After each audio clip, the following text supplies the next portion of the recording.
Sa kasaysayan ng sangkatauhan, iilang aklat lamang ang nagbukas ng mga pinto patungo sa mga lihim ng kapangyarihan at kasabay nito ay nagbigay ng matinding panganib.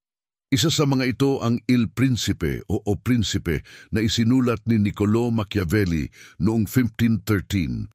Hindi ito isang kwento ng kabutihan, hindi rin ito isang banal na sermon tungkol sa kung paano dapat maging mabuti ang isang pinuno. Ito ay isang malamig, matalim at walang awang pagsusuri kung paano nakukuha, napapanatili at napapangalagaan ang kapangyarihan. Dito nagsimula ang alamat ni Machiavelli, ang taong kinatatakutan ng ilan at hinahangaan ng marami. Upang maintindihan kung bakit ang kanyang mga aral ay itinuturing na mapanganib, kailangan nating bumalik sa panahon ng Renaissance Italy. Ang Italia noong panahong iyon ay hindi pa isang bansa kundi isang koleksyon ng mga lungsod-estado, Florence, Venice, Milan, Naples at ang makapangyarihang Vatican sa Roma. Ang bawat lungsod ay may sariling hukbo, sariling leader at sariling ambisyon. Ang politika ay parang isang larong baraha na nilalaro gamit ang dugo ng mamamayan. Walang permanenteng kaibigan, walang permanenteng kaaway, tanging interes lamang ang laging nananaig. Si Niccolò Machiavelli ay ipinanganak sa Florence noong 1469. Sa kanyang kabataan, nasaksihan niya kung paano bumagsak at muling bumangon ang kanyang lungsod, kung paano nagbabago ang kapalaran ng mga pinuno depende sa kanilang kakayahan o kahinaan.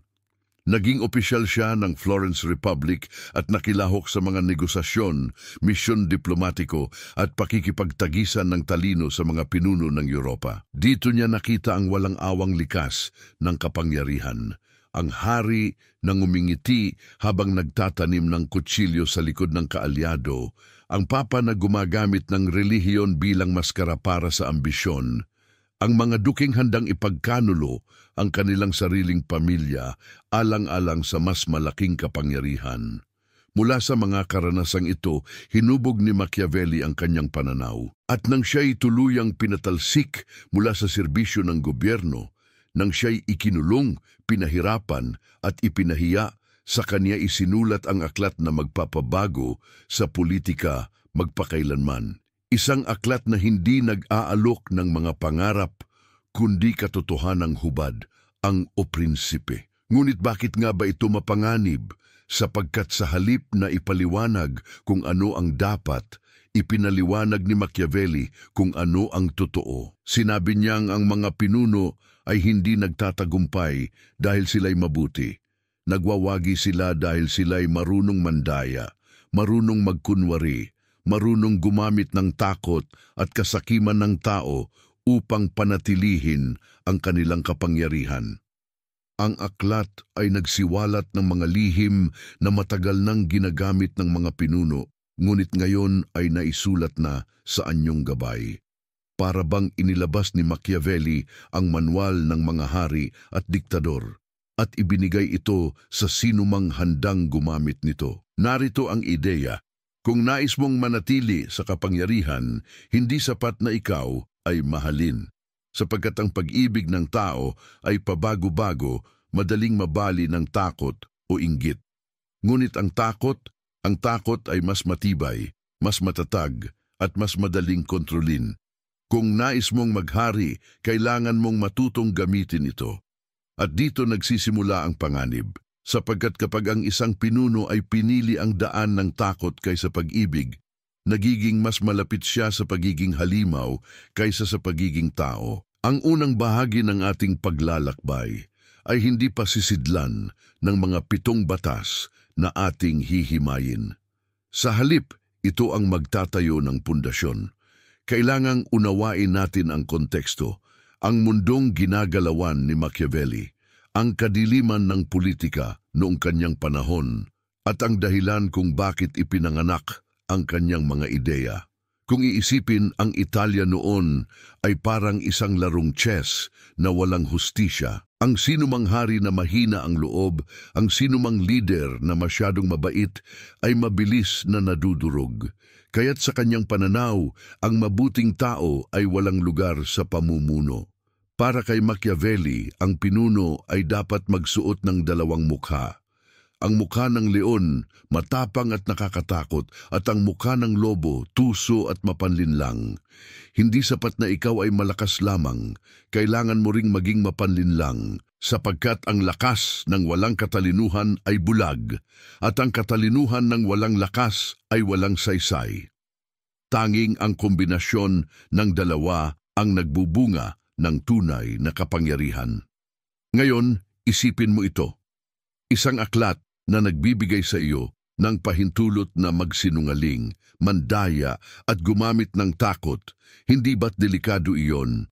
Sapagkat kapag ito'y napunta sa kamay ng isang tao na walang konsensya, nagiging gabay ito tungo sa diktadura, pang-aapi at walang hanggang kaguluhan. Ngunit sa kabilang banda, kapag ito'y napunta sa kamay ng isang taong marunong, nagiging sandata ito para protektahan ang kanyang kaharian at palaguin ang kanyang kapangyarihan. Sa simula ng ating serye, ito ang dapat mong tanggapin. Ang mga aral ni Machiavelli ay hindi itim o puti. Sila'y mga kasangkapan at tulad ng isang espada, maaring gamitin para ipagtanggol o gamitin para manakit. Ang tanong ay hindi kung ang mga ito'y mabuti o masama, kundi kung paano sila gagamitin. Habang pinapakinggan mo ito, tandaan na ang 7 batas na ating bubuksan sa mga susunod na bahagi ay hindi lamang mga ideya sa papel. Ang mga ito ay mga patakarang ginamit ng mga emperador, mga reyna, mga papa at maging ng mga makabagong pinuno ng negosyo at politika. Ginamit nila ang mga ito upang yumuko ang mga tao sa kanilang harapan, upang mapanatili ang kanilang trono, at upang lumikha ng mga sistemang nakinabang lamang ang iilan. Kaya't sa puntong ito, hayaan mong ihanda kita. Ang pintuan ay bumubukas na. Sa loob nito'y matatagpuan mo ang malamig na luhika ng kapangyarihan. Sa bawat hakbang, mas lalalim ka sa mundo kung saan ang kabutihan ay maskara lamang at ang tunay na laro ay laging nakatago sa likod ng ngiti. Sa dulo ng bahaging ito, nais kong itanong sa iyo, handa ka bang makita ang katotohanan? Handa ka bang tanggapin na sa laro ng kapangyarihan, ang moralidad ay madalas na nagiging hadlang at ang kalupitan ang nagiging daan ng tagumpay? Ito ang unang leksyon ng ating paglalakbay. Bago mo matutunan ang 7 pinakamapanganib na aral ni Machiavelli, dapat mong tanggapin na ang mundo ay hindi nilalaro gamit ang mga panuntunan ng mabuti at masama. Ito ay nilalaro gamit ang mga panuntunan ng malakas at mahina, ng nanalo at natalo. At ngayong hawak mo na ang aklat, wala ka nang ligtas na pagbalik. Sa unang bahagi ng ating paglalakbay, itinayo natin ang entablado, isang mundong pinaghaharian ng kaguluhan, pagtataksil at walang humpay na pakikipagtagisan ng kapangyarihan. Ngayon, panahon na upang buksan ang unang pintuan sa loob ng aklat ni Machiavelli, isang pintuan na maraming lider sa kasaysayan ang naglakad papasok at hindi na nakabalik bilang parehong tao. Ang unang mapanganib na regla, mas mabuting katakutan kaysa ibigin. Para kay Machiavelli, ang puso ng tao ay marupok at pabago-bago. Ang pag-ibig ay mabilis maglaho. Maaari itong madungisan ng inggit, pagkadismaya, o kahit ng simpleng kahinaan. Ngunit ang takot, ito ay may matibay na ugat. Kapag ang isang tao ay natatakot, ito'y kumakapit sa kanyang kaluluwa at kahit pasubukan niyang lumaban, ang kanyang mga hakbang ay laging nakaayon sa pag-iwas sa sakit at parusa. Kaya't sa pagtingin ni Machiavelli, kung pipiliin ng isang pinuno kung ano ang mas mahalaga, pag-ibig o takot, hindi dapat siyang mag-alinlangan. Ngunit bago natin husgahan, kailangan nating unawain, hindi sinasabi ni Machiavelli na ang pinuno ay dapat maging isang halimaw na walang kontrol. Ang kanyang punto ay malinaw. Kung pipiliin ng mga tao na ibigin ka, iyon ay nakasalalay sa kanila. Wala kang ganap na kapangyarihan sa kanilang emosyon. Ngunit kung pipiliin mong katakutan kanila, nasa iyong kamay ang kapangyarihan. Maaari mong itakda ang parusa, ang mga batas at ang mga aksyon na magpapanatili ng takot. Isang halimbawa mula sa kasaysayan, si Cesare Borgia, anak ng Papa Alexander VI, isa sa mga pinuno na hinangaan mismo ni Machiavelli. Gumamit siya ng kalupitan hindi para sa walang saysay na dahas, kundi para magdala ng kaayusan. Nang sakupin niya ang Romanya, isang rehiyong puno ng kaguluhan at pagnanakaw, agad niyang pinatahimik ang mga rebelde sa pamamagitan ng brutal na parusa. Ngunit pagkatapos, upang mapanatili ang kanyang imahe, ipinako niya sa krus ang kanyang sariling kinatawan na sobrang lumabis sa kalupitan. Ang resulta, ang mga tao ay natuto ng takot, ngunit nakaramdam din ng katarungan. Si Cesare ay kinatakutan, oo, ngunit ang kanyang kapangyarihan ay tumibay dahil sa balanseng iyon. Iyon ang mahalaga. Para kay Machiavelli, ang takot ay dapat gamitin ng may katalinuhan. Ang sobrang kalupitan ay nagbubunga ng pag-aaklas, ngunit ang mahigpit na kamay na pinapairal ng may luhika ay lumilikha ng respeto at disiplina. Ang pag-ibig, aniya, ay parang isang manipis na tali na madaling maputol. Ngunit ang takot, lalo na kapag nakaugat sa takot sa parusa, ay isang tanikala na mahirap sirain. Ngayon, paano ito nagiging mapanganib sa ating panahon? Isipin ang mga makabagong leader, ang mga diktador na naghari gamit ang sindak at takot, mula sa Nazi Germany hanggang sa mga modernong estado na pinaghaharian ng kamay na bakal. Lahat sila ay gumamit ng prinsipyong ito. Gumawa sila ng mga sistema kung saan ang mga mamamayan ay hindi nagmamahal, ngunit natatakot sumuway. At dahil dito, ang kanilang kapangyarihan ay tumagal ng higit kaysa sa inaakala ng marami. Ngunit narito ang twist, hindi lamang mga lider ng bansa ang gumagamit nito, maging sa mga negosyo, mga organisasyon at kahit sa maliliit na grupo, ang takot ay sandata. Ang boss na pinapagalitan ng empleyado sa harap ng lahat, ang guro na naglalagay ng parusa bago magbigay ng gantimpala, ang magulang na mas kilala sa parusa kaysa sa papuri, lahat sila ay humuhugot mula sa parehong prinsipyo. At bagamat ito ay epektibo, nag-iiwan ito ng bakas ng sugat sa isipan ng tao. Narito ang panganib. Kapag ang lipunan ay nasanay sa takot, nawawala ang tiwala. Ang bawat kilos ay nagiging pagpili ng kaligtasan kaysa pagkakaisa. Ang pinuno ay maaaring manatili sa kapangyarihan, oo, ngunit ang kanyang pamumuno ay nagiging malamig, walang damdamin at puno ng distansya. Sa puntong ito, dapat mong itanong sa iyong sarili, sa iyong sariling buhay, alin ang mas malakas, ang iyong pag-ibig sa mga tao o ang takot mo sa kanila? Sapagkat kahit sa personal na antas, gumagana ang prinsipyong ito. Kapag ikaw ay masyadong mabait, madalas kang sinasamantala. Ngunit kapag ipinakita mo na may linya kang hindi papayagang tawirin, kapag pinakitaan mo ng disiplina ang mga nakapaligid sa iyo, nagsisimula silang magbigay ng respeto. Hindi dahil mahal ka nila, kundi dahil natatakot silang mawala ang iyong presensya o maranasan ang iyong galit. Ito ang unang lihim ni Machiavelli. Ang takot, kapag ginamit ng maingat, ay mas maaasahan kaysa pag-ibig.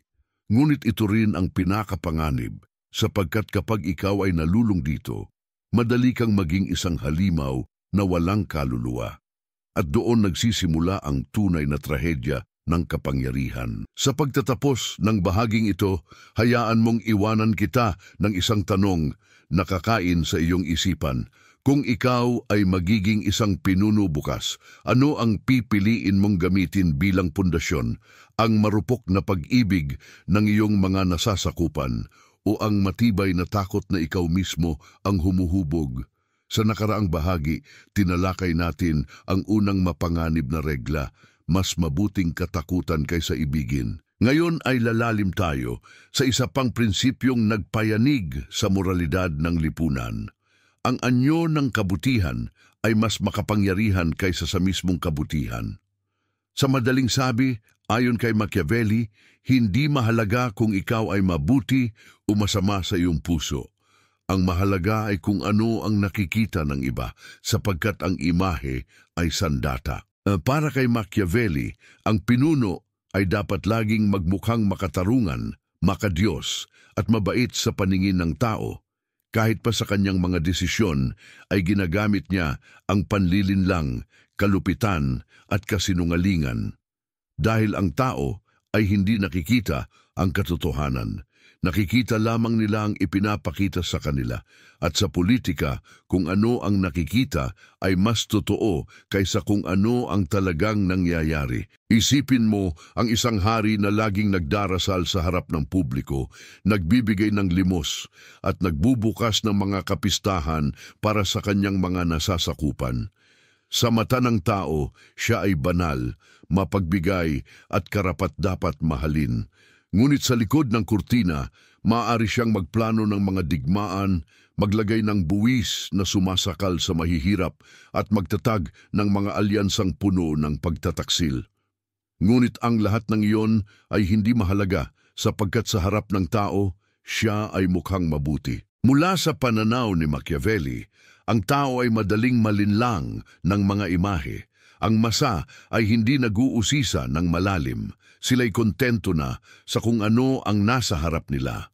Kaya't ang pinuno na marunong maglaro ng ilusyon ay palaging mas matibay kaysa sa pinunong tapat ngunit mahina sa pakikipaglaro sa pananaw ng tao.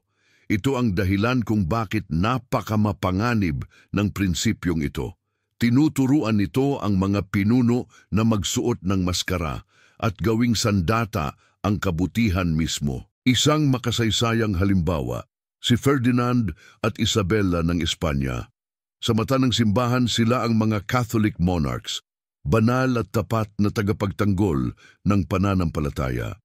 Ngunit sa ilalim ng kanilang pamumuno, inilunsad ang Inquisisyon, isang kampanyang ginamitan ng dahas, torture at apoy upang puksain ang sinumang taliwas sa kanila. Sa publiko, sila ay mga modelo ng kabanalan. Sa likod, sila'y nagtatag ng isa sa mga pinakamadilim na kabanata ng Europa. At epektibo ito, sapagkat ang kanilang imahe ay hindi kailanman nasira sa mata ng masa. Ganito rin gumagana ang modernong politika. Ilang lider ang nakikita nating nakangiti sa mga kamera, nagbibigay ng mga pangako, at nakikipagkamay sa mahihirap. Ngunit sa kanilang mga lihim na pagpupulong, binubuo nila ang mga plano para sa kapakinabangan ng iilang mayayaman. Ang kanilang kapangyarihan ay hindi nakabatay sa kanilang tunay na gawa, kundi sa kanilang sining ng pagkukunwari. Ang ikalawang regla ay isang malupit na paalala. Sa mundo ng kapangyarihan, hindi mo kailangang maging mabuti, kailangan mo lamang magmukhang mabuti. At dito pumapasok ang pinakamalaking panganib, ang lipunang pinamumunuan ng mga ilusyon. Kapag ang mamamayan ay kontento na sa magandang imahe, wala nang nag-uusisa sa katotohanan.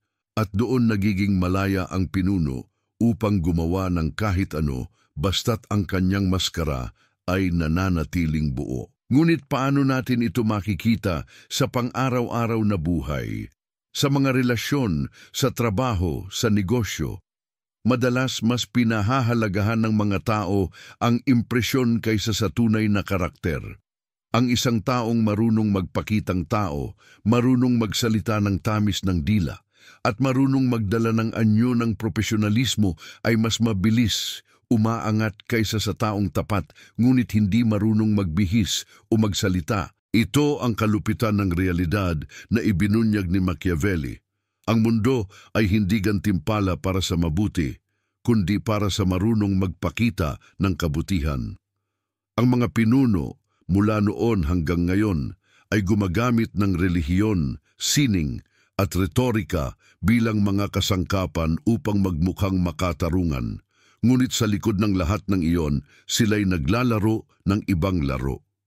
Kaya't kung nais mong maintindihan ang tunay na politika, huwag kang maniwala sa maskara. Sapagkat kung ano ang ipinapakita ay hindi kailanman ang buong katotohanan. Sa pagtatapos ng bahaging ito, malinaw na ang pangalawang regla ni Machiavelli ay kasing tapang ng una. Sapagkat ito ay hindi lamang tungkol sa paggamit ng takot, kundi tungkol sa paggamit ng ilusyon. At sa mundo kung saan ang ilusyon ay mas madaling tanggapin kaysa sa katotohanan, ang pinunong marunong magmaskara ay siyang tunay na hari. Sa unang dalawang regla, nakita natin kung paano ginawang sandata ni Machiavelli ang takot at ilusyon. Ngayon ay bubuksan natin ang isang mas madilim at mas masalimuot na pinto, ang paggamit ng relihiyon bilang instrumento ng pamumuno. Para sa kanya, ang pananampalataya ay hindi lamang daan tungo sa Diyos. Ito ay maskara, ito ay simbolo, at higit sa lahat, ito ay sandata. Sa panahon ng Renaissance Italy, ang simbahang Katoliko ang pinakamakapangyarihang institusyon sa buong kontinente. Ang mga papa ay hindi lamang mga pinunong espiritual. Sila ay mga hari sa kanilang sariling karapatan. Nagtatag sila ng mga hukbo, nakipag-alyansa sa mga hari at nagpasimula ng mga digmaan. Ang kanilang autoridad ay nakaugat hindi sa espada, kundi sa paniniwala ng tao na sila ang tinig ng Diyos. At ito ang eksaktong punto na nakita ni Machiavelli. Kung kaya ng simbahan na maghari hindi lamang sa katawan, kundi sa kaluluwa, bakit hindi ito gamitin ng isang prinsipe para sa kanyang kapangyarihan? Sa kanyang pagsusulat, malinaw ang kanyang pananaw. Ang pinuno ay hindi kailangang maging tunay na relihiyoso. Ngunit kinakailangan niyang magmukhang relihiyoso sapagkat walang mas malakas na paraan upang makuha ang tiwala at pagsunod ng masa kundi ang gamitin ang kanilang pananampalataya. Ang taong naniniwala na ang kanyang pinuno ay itinalaga ng Diyos ay hindi madaling maghimagsik. Ang taong naniniwalang ang batas ng kanyang pinuno ay kaayon ng banal na utos ay mas handang magtiis ng paghihirap. Isang halimbawa nito ay si Papa Alexander Sixing, ama ni Cesare Borgia. Kilala siya bilang isa sa mga pinakakorap na papa sa kasaysayan. Ngunit kahit pa siya'y nagpakalunod sa karangyaan, kapangyarihan at mga lihim na kasunduan, patuloy pa rin siyang iginagalang bilang kinatawan ng Diyos sa lupa. Ang kanyang titulo ay nagbigay sa kanya ng banal na imahe at kahit ang kanyang mga kalaban ay nahirapang tanggalin siya sa trono ng simbahan dahil alam nilang haharapin nila ang galit ng mga taong naniniwala sa kanyang autoridad. Ganito rin gumagana ang prinsipyong ito sa makabagong panahon. Ilang politiko ang nakikita nating nakikilahok sa mga misa, nagbabasbas sa mga proyekto o nag-aalay ng kanilang mga plano sa pangalan ng Diyos. Ang kanilang mga aksyon ay hindi laging sinasalamin ang kabutihan, ngunit ang imahe ng kabanalan ay nagbibigay sa kanila ng isang aura ng hindi matitinag na autoridad. Narito ang panganib, kapag ang relihiyon ay naging kasangkapan ng politika, nawawala ang linya sa pagitan ng pananampalataya at kapangyarihan. Ang mga tao ay hindi na nakikita kung ang utos ng kanilang pinuno ay makatarungan o hindi. Nakikita lamang nila ito bilang isang banal na obligasyon. Sa ganitong paraan, nagiging alipin ang masa hindi lamang ng pamahalaan, kundi ng ilusyon na ang kanilang pinuno ay kinakatawan ang kalooban ng Diyos. Ngunit paano ito nauugnay sa ating pang-araw-araw na buhay? Isipin ng isang leader sa isang organisasyon na palaging gumagamit ng mga salita tungkol sa moralidad at prinsipyo, ngunit sa likod ng kanyang mga desisyon ay nakatago ang personal na interes. Ang paggamit ng etika o pananampalataya bilang takip para sa sariling ambisyon ay hindi limitado sa malalaking estado. Nakikita natin ito sa mga kumpanya, sa mga komunidad at maging sa mga pamilya. Ang maskara ng kabanalan ay isa sa pinakamabisang proteksyon laban sa mga tanong ng masa. At dito makikita ang tunay na panganib. Kapag ang tao ay naniniwala na ang kanilang pinuno ay banal, nawawala ang kakayahan nilang questionin siya. Kapag ang isang prinsipe ay nagtagumpay na gamitin ng relihiyon bilang sandata, hawak niya hindi lamang ang katawan ng tao, kundi pati ang kanilang kaluluwa. Kaya't ang ikatlong regla ni Machiavelli ay isang babala. Huwag mong ipagkamali ang imahe ng kabanalan bilang garantiya ng kabutihan, sapagkat maraming pinuno ang gumamit ng pangalan ng Diyos para sa sariling kapangyarihan. At hanggang ngayon, ang laro ng relihiyon at politika ay patuloy na umiikot, dinadala ang masa sa landas na madalas ay hindi nila alam na sila'y tinatahak. Sa pagtatapos ng bahaging ito, dapat mong tanungin ang iyong sarili. Kapag naririnig mo ang mga lider na bumabanggit ng Diyos, moralidad o kabanalan, sila ba'y tunay na naniniwala o ginagamit lamang nila ang pananampalataya bilang tabing ng kanilang ambisyon? Sapagkat ayon kay Machiavelli, ang pinakamapanganib na kasinungalingan ay ang kasinungalingang nakabalot sa anyo ng kabanalan. Sa mga naunang bahagi, tinalakay natin ang tatlong unang prinsipyo: takot laban sa pag-ibig, ang ilusyon ng kabutihan, at ang paggamit ng relihiyon bilang maskara ng kapangyarihan. Ngunit ngayon ay papasok tayo sa isa sa pinaka-iconic na ideya ni Machiavelli. Ang pinuno ay dapat maging parehong lobo at leon. Para kay Machiavelli, ang leon ay sumisimbolo ng lakas, tapang at kakayahang maghasik ng takot. Ngunit kahit gaano kalakas ang isang leon, madali pa rin siyang mahulog sa mga bitag ng mga ngaso.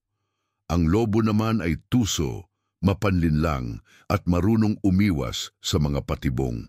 Ngunit kahit gaano siya katalino, madali pa rin siyang mapatay kung haharapin ang isang armadong sundalo. Kaya't ang prinsipe, ayon kay Machiavelli, ay dapat pagsamahin ang dalawang katangian, ang tapang ng leon at ang katalinuhan ng lobo. Ito ay hindi lamang simpleng talinghaga. Ito ay gabay sa pamumuno. Ang isang pinuno na puro tapang lamang, na umaasa sa dahas at karahasan, ay mabilis na maluluma ng mga tusong kalaban. Samantalang ang pinunong puro tuso lamang, ngunit walang tapang na magpatupad ng kanyang mga plano, ay mabilis na mawawalan ng respeto. Ang tunay na lider ay marunong gumamit ng dahas kung kinakailangan at marunong mandaya kung kinakailangan. Isipin natin ang halimbawa ni Louis XIII ng Pransya na tinaguriang ang tusong haring lobo. Gumamit siya ng alyansa, kasinungalingan at mga sikreto upang palakasin ang kanyang kapangyarihan laban sa mga maharlika. Ngunit sa parehong panahon, gumamit din siya ng matibay na kamay upang durugin ang mga nagrebelde. Siya ay leon kapag ang kanyang kapangyarihan ay hinahamon, at lobo kapag kailangan ng panlilinlang. Sa huli, naging isa siya sa pinakamakapangyarihang hari ng Europa. Ganito rin ang ginawa ng maraming modernong pinuno. Ang mga lider na gumagamit ng matitinding batas upang magpakita ng lakas, ngunit sa likod ng mga saradong pintuan ay nakikipag-alyansa, nagsisinungaling at naglalagay ng mga patibong laban sa kanilang mga kalaban. Sila'y naglalakad sa manipis na linya sa pagitan ng respeto at takot, sa pagitan ng tuso at malupit. Ngunit bakit mapanganib ang prinsipyong ito? Sapagkat tinuturuan nito ang sinumang nagnanais ng kapangyarihan na itakwil ang purong moralidad at yakapin ang pagiging hayop. Hindi sapat na maging mabuting tao. Kailangan mong maging nilalang na kayang magsuot ng dalawang balat, ang balat ng leon at ang balat ng lobo. At kapag ang isang lipunan ay pinamumunuan ng ganitong uri ng prinsipe, ang hustisya ay nagiging laro ng tuso at malakas, hindi ng makatarungan. Sa ating pang-araw-araw na buhay, paano ito nakikita? Sa mga negosyante na kailangang maging leon kapag nakikipaglaban sa kompetisyon, ngunit lobo kapag nakikipag-usap sa mga kasosyo, sa mga guro o magulang na kailangang magpakita ng lakas upang igalang, ngunit kailangang gumamit ng tusong paraan upang mahubog ang mga anak o estudyante. Ang prinsipyong ito ay hindi lamang para sa mga hari. Ito'y para sa sinumang nagnanais ng kapangyarihan sa anumang larangan. Ngunit tandaan, ang sobrang paggamit ng pagiging leon ay nagbubunga ng paghihimagsik. Ang sobrang paggamit ng pagiging lobo ay nagbubunga ng kawalan ng tiwala. Ang tunay na sining ay nasa balanse, ang tamang paghahalo ng tapang at tuso. Sa pagtatapos ng bahaging ito, naiwan tayo sa isang mapanganib na tanong. Kapag ikaw ay nasa isang laban para sa iyong kapangyarihan, alin ang uunahin mong gamitin? Ang puwersa ng leon o ang talino ng lobo? At higit sa lahat, kaya mo bang pagsamahin ang dalawa? Sa mga nakaraang bahagi, nakita natin ang tatlong anyo ng kapangyarihan, takot, ilusyon at relihiyon, at dalawang mukha ng prinsipe, ang leon at ang lobo. Ngunit ngayon, papasok tayo sa isa sa pinakamapanganib na realidad na inilatag ni Machiavelli. Ang prinsipe ay hindi mabubuhay ng nag-iisa. Kailangan niyang maging maestro ng alyansa at pagtataksil. Para kay Machiavelli, walang pinunong nagtagumpay sa pamamagitan lamang ng espada. Ang hukbo ay mahalaga. Walang prinsipe ang makapaghahari ng walang lakas militar. Ngunit higit na mas mahalaga kaysa sa hukbo ay ang kakayahan ng prinsipe na maglaro sa larangan ng politika, ang pagbuo ng mga alyansa kapag kinakailangan at ang pagtataksil kapag ito'y mas makakabuti. Sa Italia noong Renaissance, ang mga lungsod-estado ay parang mga piraso ng chess na laging nagbabago ng posisyon. Ang Florence ay kakampi ng France ngayon, bukas kakampi ng Spain, at sa susunod ay tatraydorin ang parehong bansa. Ang mga papa ay nakikipagkasundo sa mga hari, ngunit handang baligtarin ang kasunduan kapag mas kapaki-pakinabang ang kabilang panig. At ito ang natutunan ni Machiavelli. Ang prinsipe na tapat sa lahat ng oras ay prinsipe na mabilis mapapahamak. Isipin ang halimbawa ni Cesare Borgia. Sa kanyang pag-akyat sa kapangyarihan, nakipag-alyansa siya sa iba't ibang pamilya at pinuno. Ngunit sa sandaling hindi nakapakipakinabang ang mga ito, mabilis niyang tinalikuran at pinatahimik ang mga dating kaalyado. Ang kanyang kakayahan na gumamit ng pagtataksil bilang taktika ay nagbigay sa kanya ng panandaliang kalamangan at si Machiavelli mismo ay humanga sa kanyang talino. Sa kanyang mga mata, si Cesare ay halos perpektong modelo ng prinsipe, isang taong marunong magsimula ng alyansa ngunit hindi natatakot wasakin ito. Ang prinsipyong ito ay hindi lamang umiikot sa digmaan at politika ng mga hari. Sa modernong lipunan, nakikita natin ang parehong laro. Sa negosyo, ilang kumpanya ang nakikipagpartner sa iba para makuha ang merkado. Ngunit pagkatapos ay biglang lilipat ng pabor kapag mas malaki ang kita sa kabilang panig. Sa politika, ilang leader ang nangangakong kakampi sila ng isang ideolohiya, ngunit biglang babaligtad kapag malapit na ang halalan. Sa ating personal na buhay, nakikita rin natin ito. Mga kaibigang nananatili lamang habang kapaki-pakinabang, ngunit nawawala kapag wala ng makukuhang benepisyo. Narito ang tunay na panganib. Kapag ang lipunan ay nasanay sa ganitong laro, nawawala ang konsepto ng tiwala. Ang lahat ay nagiging transaksyon. Ang lahat ay nagiging laro ng interes.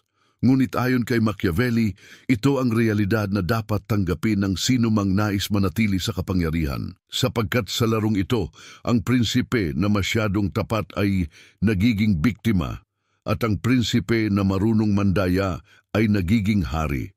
Subalit hindi rin dapat maging bulag ang prinsipe sa paggamit ng pagtataksil.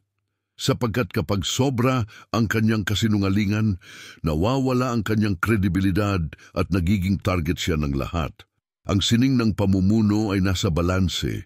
kailan magiging tapat at kailan magiging traidor. Ito ang larong matagal nang nilalaro ng mga emperador at mga reyna, isang laro na nagpapanatili sa kanila sa kapangyarihan habang ang iba ay bumabagsak. Ang prinsipyong ito ay isa sa pinakamapanganib sapagkat tinuturuan nito ang pinuno na huwag kailanman magtiwala ng buo. At kapag ang isang lipunan ay pinamumunuan ng ganitong uri ng prinsipe, lahat ng relasyon ay nagiging marupok. Ngunit sa parehong panahon, ito rin ang sandata na nagpapanatili sa kanya sa trono. Sa pagtatapos ng bahaging ito, hayaan mong iwanan kita ng tanong, sa iyong sariling buhay, gaano kalayo ang kaya mong puntahan para protektahan ang iyong interes? Kaya mo bang talikuran ang isang alyansa kung ito'y makapagdudulot ng mas malaking benepisyo sa iyo? At higit sa lahat, kaya mo bang tumanggap na sa larong ito ng kapangyarihan, ang tunay na tapat ay madalas siyang unang nalulugi? Sa mga naunang bahagi, tinalakay natin kung paanong ang prinsipe ay dapat maghari sa pamamagitan ng takot, pagkukunwari ng kabutihan, paggamit ng relihiyon, pagiging lobo at leon, at laro ng alyansa at pagtataksil. Ngunit ngayon ay papasok tayo sa isang mas modernong prinsipyo na napakalapit pa rin sa aral ni Machiavelli. Ang kapangyarihan ay nakasalalay hindi lamang sa realidad, kundi higit sa lahat sa imahe at persepsyon ng tao. Para kay Machiavelli, walang kabuluhan ang tunay na kabutihan kung hindi ito nakikita ng masa. Wala ring saysay ang tunay na lakas kung hindi ito ipinapakita sa mga mata ng tao.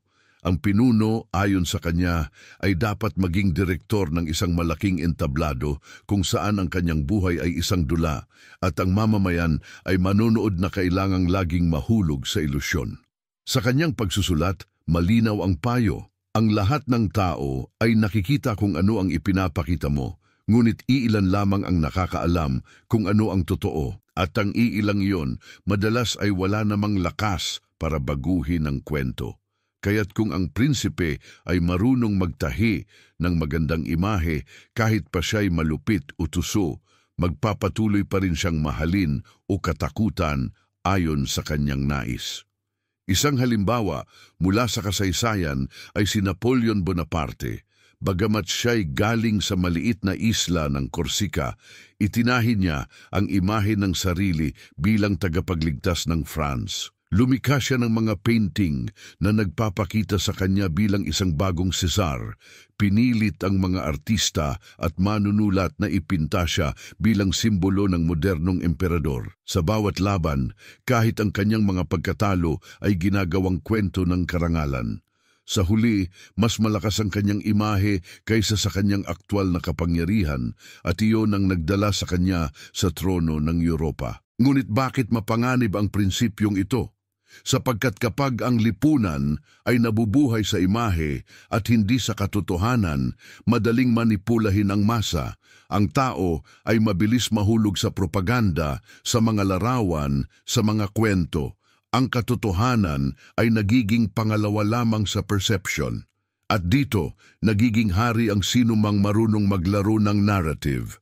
Sa modernong panahon, ang prinsipyong ito ay higit na makapangyarihan. Ang mga politiko ay gumagamit ng social media upang lumikha ng imahe ng kanilang sarili bilang makamasa, makatao at makatarungan kahit pa ang kanilang mga desisyon ay taliwas dito. Ang mga CEO ay nagpo-project ng imahe ng inobasyon at malasakit kahit ang kanilang kumpanya ay kumikita mula sa pagsasamantala. Ang mga influencer ay nagpapakita ng perpektong buhay kahit sa likod nito ay puno ng kawalan at kalungkutan. Ang lahat ng ito ay tugma sa ika-6 na regla ni Machiavelli. Kontrolin ang perception at kontrolado mo ang mundo. Narito ang pinakamapanganib na bahagi. Kapag ang imahe ay naging mas mahalaga kaysa realidad, ang mamamayan ay unti-unting natutong tanggapin ang ilusyon bilang katotohanan. At kapag ang lipunan ay nasanay dito, kahit ang pinakapanganib na pinuno ay nagmumukhang tagapagligtas, basta't ang kanyang imahe ay maingat na hinubog. Sa ating personal na buhay, makikita rin natin ito. Ang taong marunong magdala ng sarili, marunong magsalita ng may kumpiyansa, at marunong lumikha ng impresyon ay mas mabilis umaangat kaysa sa taong tapat ngunit hindi marunong magpakita ng gilas. Sa trabaho, sa relasyon at sa lipunan, ang perception ay nagiging mas mabigat kaysa katotohanan. Sa pagtatapos ng bahaging ito, ang tanong ay nananatili, sino ang may kontrol sa iyong perception? Ikaw ba o ang iba? At higit sa lahat, kaya mo bang gamitin ang prinsipyong ito para sa iyong pakinabang o magiging biktima ka lamang ng ilusyon ng iba? Sapagkat ayon kay Machiavelli, ang prinsipe na marunong maghulma ng imahe ay mas makapangyarihan kaysa sa prinsipe na marunong lamang maghawak ng espada. Sa lahat ng mga prinsipyong isinulat ni Machiavelli, walang mas kontrobersyal at mas mapanganib kaysa sa ideyang ito. Ang resulta lamang ang mahalaga. Ang paraan upang makamit ito ay hindi na usapin. Ito ang pinakasentro ng kanyang pilosopiya, ang mismong dahilan kung bakit siya itinawag ng ilan na demonyo ng politika at ng iba na may henyo ng kapangyarihan. Para kay Machiavelli, ang prinsipe ay hahatulan lamang batay sa kanyang tagumpay o pagkatalo. Ang masa ay hindi magtatanong kung paano niya nakuha ang kanyang trono. Ang mahalaga ay siya'y nakaupo sa trono. Ang mga tao ay mabilis makalimot sa dugo, pagtataksil at kasinungalingan kapag ang estado ay naging matatag at ang buhay nila ay umunlad. Ang kasaysayan mismo ay patunay nito. Ang mga pinunong mararahas ngunit matagumpay ay madalas tinatawag na dakila. Samantalang ang mga mabubuti ngunit bigong leader ay mabilis nakakalimutan. Isang makapangyarihang halimbawa nito ay si Augustus Caesar. Matapos ang madugong digmaang sibil na sumira sa Roma, siya'y nagtagumpay na maging unang emperador. Ginamit niya ang dahas, panlilinlang at walang habas na politika upang wasakin ang kanyang mga kalaban. Ngunit sa kanyang pamumuno, nagdala siya ng kapayapaan at kasaganaan na tumagal ng halos 2 siglo, ang tinaguriang Pax Romana. At dahil dito, ang kanyang pangalan ay hindi binansagang mamamatay tao, kundi tagapagligtas ng Roma. Ganito rin gumagana ang prinsipyong ito sa makabagong panahon. Ang mga lider na gumamit ng propaganda, panlilinlang, at marahas na taktika para makuha ang kapangyarihan ay madalas nakaliligtas sa paghatol ng kasaysayan basta't nagdala sila ng kaunlaran sa kanilang bayan. Ang masa ayon kay Machiavelli ay hindi kailanman nananatiling tapat sa alaala ng sakit. Ang kanilang alaala ay laging nakabatay sa kasalukuyang kaginhawaan. Ngunit narito ang panganib. Kapag ang prinsipe ay naniniwala na anumang paraan ay katanggap-tanggap basta't matagumpay ang dulo, nawawala ang lahat ng moral na limitasyon. Ang pagpatay, pagtataksil at panlilinlang ay nagiging normal na kasangkapan lamang. Ang estado ay nagiging makina ng kapangyarihan kung saan ang tao ay piyesa lamang, madaling palitan para sa mas malaking layunin. Sa lipunan, ang prinsipyong ito ay may parehong epekto. Ilang negosyo ang handang magsakripisyo ng kalikasan, kalusugan at buhay ng tao para lamang sa kita. Ilang lider ang handang isakripisyo ang katotohanan para lamang manalo sa halalan. Ilang tao ang handang ipagkanulo ang kanilang mga kaibigan para lamang umasenso. Lahat ng ito ay refleksyon ng ikapitong regla ni Machiavelli. Kung tagumpay ang dulo, hindi na mahalaga ang paraan. Ngunit paano ito ginagamit ng isang marunong na prinsipe? Ayon kay Machiavelli, ang tunay na sining ay hindi lamang basta gumawa ng mararahas na hakbang. Ang tunay na sining ay siguraduhin na ang mga mamamayan ay makakakita lamang ng resulta at hindi ng dugo na ibinuhos upang makuha ito. kaya't ang prinsipe ay dapat marunong magtago ng kanyang mga kasalanan sa ilalim ng mga tagumpay. Sapagkat sa dulo, ang tao ay hindi humahatol batay sa proseso, kundi batay sa produkto. Ito ang dahilan kung bakit ang prinsipyong ito ay mapanganib at sabay na epektibo. Kapag ginamit ng tama, ito'y nagdudulot ng mga dakilang kaharian at matatag na estado. Ngunit kapag ginamit ng mali, ito'y nagiging gabay tungo sa diktadura at walang hanggang pang-aapi. Sa pagtatapos ng bahaging ito, dapat mong itanong sa iyong sarili, handa ka bang isakripisyo ang iyong moralidad para sa tagumpay?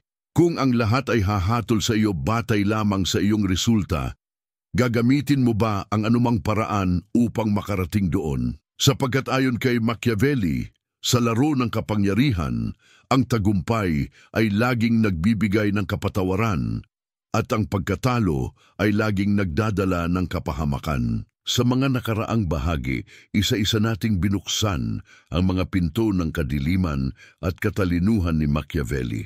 Ang pamamahala gamit ang takot, ang pagkukunwari ng kabutihan, ang paggamit ng relihiyon, ang pagiging leon at lobo, ang laro ng alyansa at pagtataksil, ang paghulma ng imahe at perception, at sa huli, ang mapanganib na ideya na ang dulo ay laging nagpapawalang sala sa paraan. Ngunit sa yugtong ito ng ating paglalakbay, hindi na sapat ang pagtingin sa kanila ng hiwa-hiwalay. Kailangang pag-isahin natin sila at makita kung paano sila bumubuo ng isang kumpletong sistema, isang anatomy ng kapangyarihan. Ang prinsipe na sumusunod sa unang regla ay kumukontrol gamit ang takot. Ngunit kung siya'y matatakutin lamang at walang maskara ng kabutihan, mabilis siyang tatanggihan ng lipunan, kaya't kinakailangan niyang gamitin ang ikalawang regla, ang ilusyon ng kabutihan. Sa mata ng tao, siya ay mabuti at makatarungan, ngunit sa likod, siya'y malamig na nagkakalkula. Dito pumapasok ang ikatlong regla, ang relihiyon bilang sandata. Sa paggamit nito, ang maskara ng kabutihan ay nagiging mas makapangyarihan sapagkat ito'y nagmumukhang banal. Kapag ang isang pinuno ay kumikilos sa pangalan ng Diyos, ang kanyang mga kilos ay mas madaling tanggapin, kahit pa ito'y marahas o mapanlinlang. Ngunit hindi sapat ang ilusyon, sapagkat darating ang sandali na kailangan ng prinsipe na ipagtanggol ang kanyang trono. Dito pumapasok ang ikaapat na regla, ang pagiging leon at lobo. Kung ang kalaban ay mahina, gamitin ang dahas. Kung ang kalaban ay tuso, gamitin ang panlilinlang. Ang prinsipe ay hindi maaaring pumili lamang ng isa. Kailangan niyang pagsamahin ang dalawa. Samantala, sa ikalimang regla, makikita natin ang fluidity ng politika. Walang permanenteng kaibigan, walang permanenteng kaaway. Ang lahat ay laro ng alyansa at pagtataksil. Ang prinsipe na hindi marunong magbago ng panig ay madaling masunog sa apoy ng digmaan. Ang prinsipe na marunong magsayaw sa pagitan ng katapatan at pagtataksil ay siyang nananatiling buhay. Ngunit sa lahat ng ito, hindi maaaring kalimutan ang imahe. Sapagkat gaya ng ika-6 na regla, ang perception ay mas mahalaga kaysa sa katotohanan. Maaaring siya'y traidor, halimaw at tuso, ngunit kung ang kanyang imahe ay banal, makatarungan at makabayan, siya'y mananatiling mahal ng tao. At sa dulo, lahat ng ito ay nakabalot sa ika-7 regla, ang prinsipyo ng resulta. Ang lahat ng kasinungalingan, dahas, pagtataksil at panlilinlang ay nagiging katanggap-tanggap kung ang dulo ay tagumpay. Ang tao ay laging humahatol batay sa kanilang kasalukuyang kalagayan. Kung sila'y busog at ligtas, mabilis nilang nakakalimutan ang dugo sa likod ng kanilang kasaganaan. Ito ang pagsasanib ng 7 regla, isang kumpletong sistema ng kapangyarihan na hindi nakabatay sa kabutihan kundi sa resulta. At dito nakikita ang tunay na panganib. Kapag ang isang lipunan ay pinamumunuan ng prinsipe na may ganitong arsenal, ang moralidad ay nagiging optional at ang hustisya ay nagiging teatro lamang. Ngunit huwag nating kalimutan, hindi lamang ito para sa mga hari at emperador. Ang parehong prinsipyo ay gumagana sa lahat ng antas ng lipunan. Sa negosyo, ang CEO na gumagamit ng imahe, panlilinlang, at takot ay mas mabilis umaangat kaysa sa tapat ngunit mahina. Sa politika, ang kandidato na marunong maglaro ng relihiyon at ilusyon ay mas madaling nananalo kaysa sa totoong makabayan. Sa personal na buhay, ang taong marunong magmaskara ng kabutihan habang nagkakalkula ng kanyang mga hakbang ay mas nakakalusot kaysa sa taong bukas ang loob. Sa bahaging ito dapat mong makita ang malaking larawan. Ang 7 regla ni Machiavelli ay hindi hiwa-hiwalay na ideya. Sila ay mga bahagi ng isang-iisang makina. At kapag ang makina ay gumana, halos imposible itong pigilan.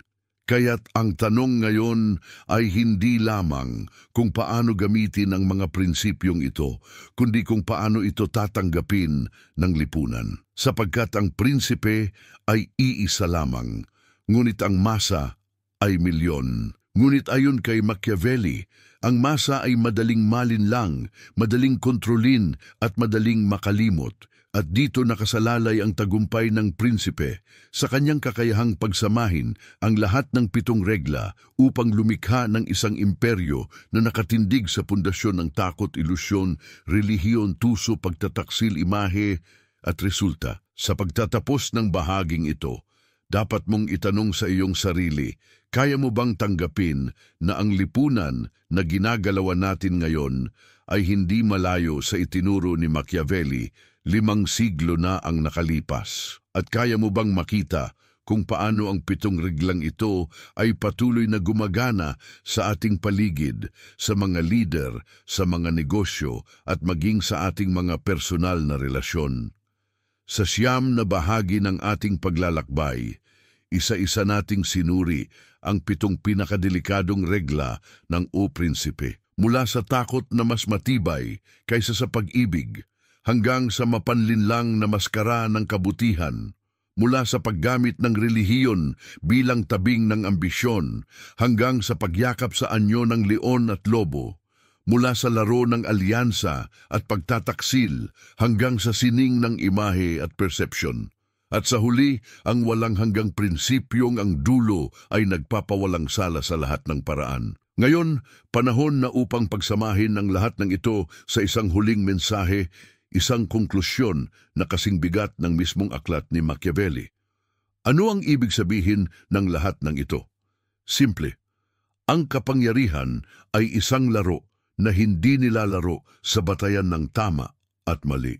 Ito'y nilalaro sa batayan ng malakas at mahina, ng tuso at ng inosente, ng nagwagi at ng natalo. At sa larong ito, ang mga prinsipyong itinuro ni Machiavelli ay hindi lamang teorya, sila ay mga gabay na ginagamit ng mga pinuno sa bawat yugto ng kasaysayan. Isipin ang mga emperador na bumuo ng mga imperyo sa pamamagitan ng takot at ilusyon. Isipin ang mga papa at hari na gumamit ng relihiyon upang gawing banal ang kanilang mga ambisyon. Isipin ang mga diktador na naglaro sa persepsyon ng masa at ang mga modernong lider na nagtatago ng kanilang kasakiman sa likod ng mga ngiti sa kamera. Lahat sila ay mga estudyante ni Machiavelli, direktang o hindi. At lahat sila ay nagpatunay na ang kanyang mga aral ay hindi kailanman naluluma. Ngunit narito ang dapat mong tandaan.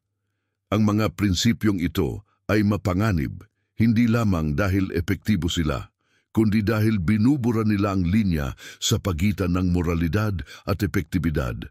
Kapag sinimulan mong tanggapin na ang lahat ng paraan ay tama basta't matagumpay ang dulo, nagsisimula kang mawala ang iyong sarili. Kapag natutunan mong itago ang iyong mga kasalanan sa likod ng maskara ng kabutihan, nagsisimula kang maniwala sa sariling kasinungalingan.